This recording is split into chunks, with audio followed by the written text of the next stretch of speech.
I had mentioned in passing at the beginning of Mass that I was away in Dallas, Texas, along with two of our parishioners, Patty and Michael, at a church leadership conference under the banner of Divine Renovation. As a quick way to contextualize for all of you who may remember vaguely or who are newer to the parish, some years ago when Father Fedek came to the parish as pastor, I believe about 4 years ago, not only did he kind of catch wind of this, but he got engaged with it through the diocese and eventually bought the book by the same name, Divine Renovation, and had that book available to many of you to peruse at your leisure. In that book, it talked about the renewal of our parishes, talked about the renewal not only of our communities and parishes, but of our individual faith, both for pastors, clergy, and laity alike, of what that renewal looks like and a pathway to that renewal. As I came on as associate pastor also about 4 years ago and got introduced to it through Father Robert, little by little we worked together with parishioners and leaders of such things, did coaching not only with the diocese but also with people from Divine Renovation who are now leading other parishes across the entire world. As I took over as pastor just about 2+ years ago, I took over that coaching and that sort of professional development, if you will.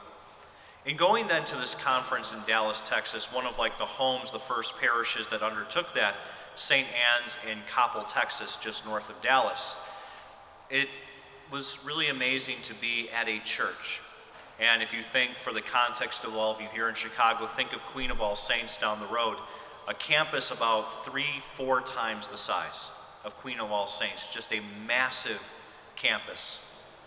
15,000, 16,000 families in the parish and in the area there. And in the church, for the keynote addresses, about 600, 650 people from around the world, Australia, New Zealand, England, Ireland, Mexico, Canada, and all across the United States, people from all across the world, there from very different circumstances, very different perspectives, mind you, but with a singular purpose. All of us who were there because as people passionate about our parishes, passionate about our faith, passionate about bringing that faith to other people, we all had the same idea, that something is wrong. Something in our parishes, in our communities, in our church is broken. It's not working, or at least no longer working. We all had that concept, but all of us are more than qualified to identify problems. Identifying problems in our world, in our city, in our community, in our parish, in our lives is easy, but proposing a solution, at least an option forward, something to do, something to engage in and invest in, is far more difficult. And so Divine Renovation is a tool among many, but it proposes a particular solution for how we move forward and grow as individuals, as a parish, and as a community. One of the lines that struck me very much in one of the keynote addresses was that many priests who were ordained recently are presiding over decline, and that we did not become priests to preside over decline. Father Robert, who initiated this, and myself, who took it up and have continued it, if you think of Father Robert, 19 years old, leaving Poland, family, friends, coming to a place where he didn't know anybody, and studying for years to be a priest, and myself entering the seminary at 13 years old, 13 years studying to be a priest. And what are some of the things that have waited for us on the other side? People who go to baptisms, but who don't seem to care about what that baptism truly means.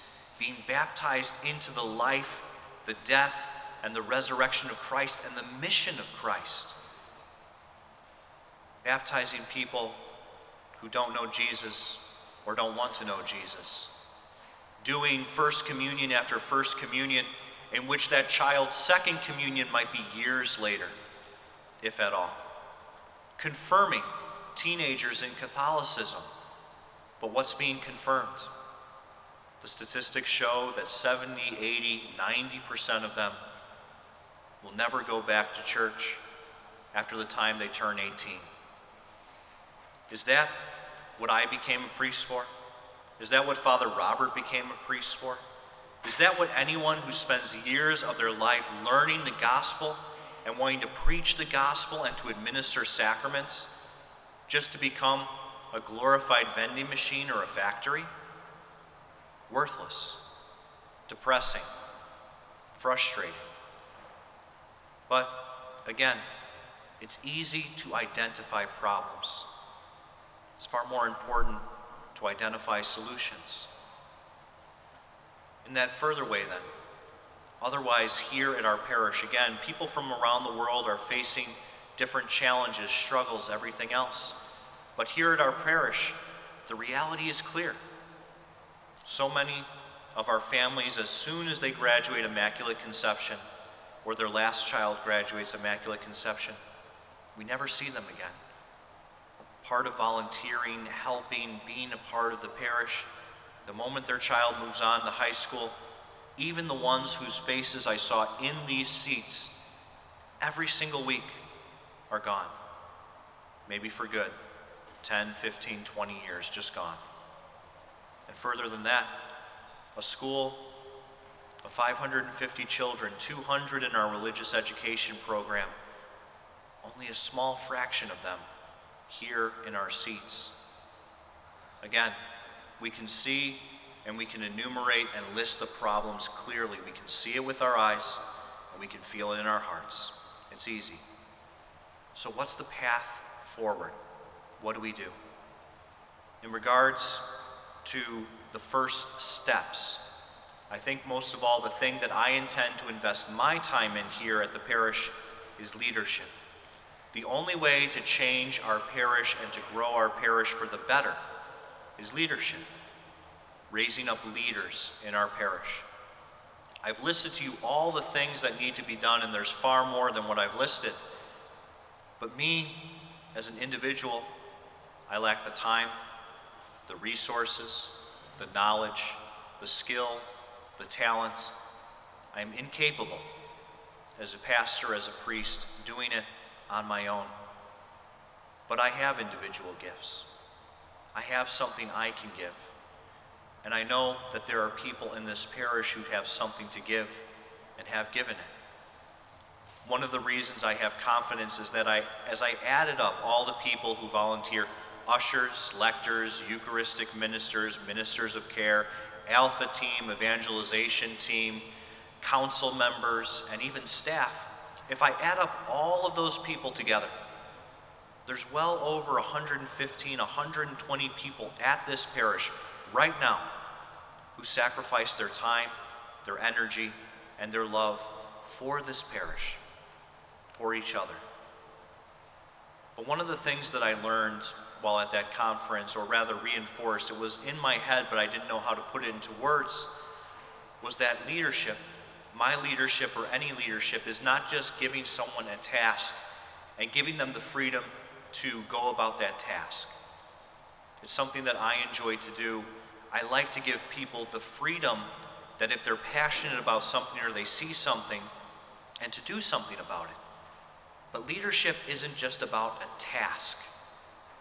Leadership is about investing in that person, investing so that their generosity can grow, that their skills become more refined, and that most of all, that they are able to train other people to lead like they do, to recognize the gifts that others have, whether they're the same or whether they're different, and to lead them into becoming leaders. That is leadership.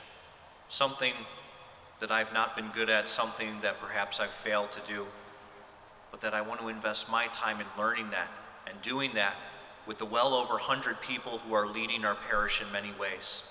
Because I'm only one man, and I only have so much time, and only a certain sphere of influence and connection with people at this parish.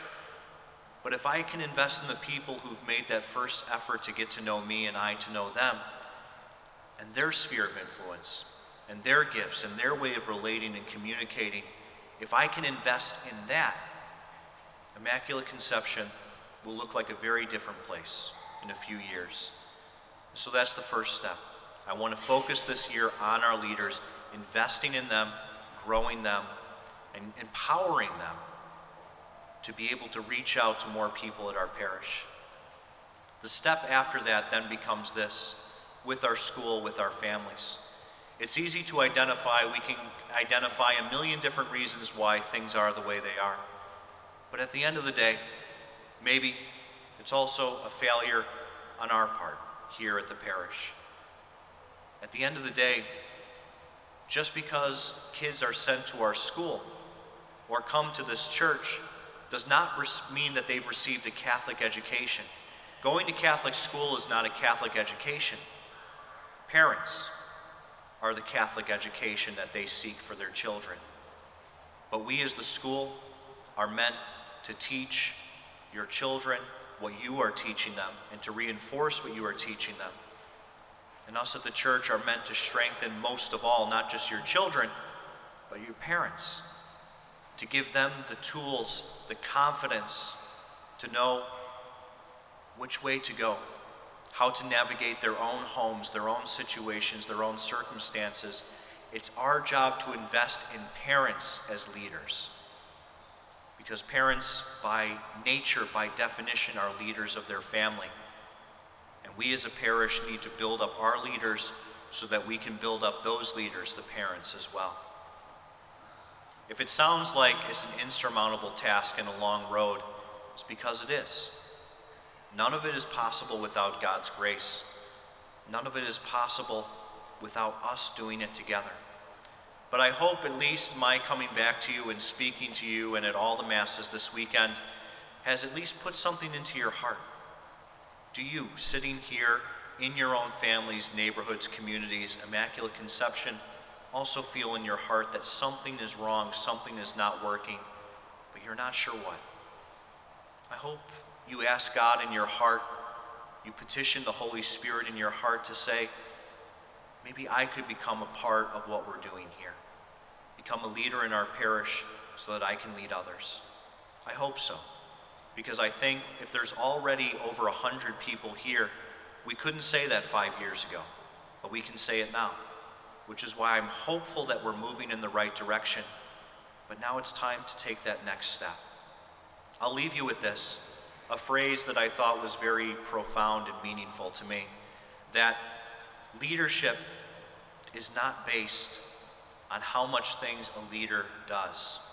It's very easy for myself to say I do all of these things, but that's not the measure of myself as a leader, let alone a good leader. A leader is measured by how many leaders they create.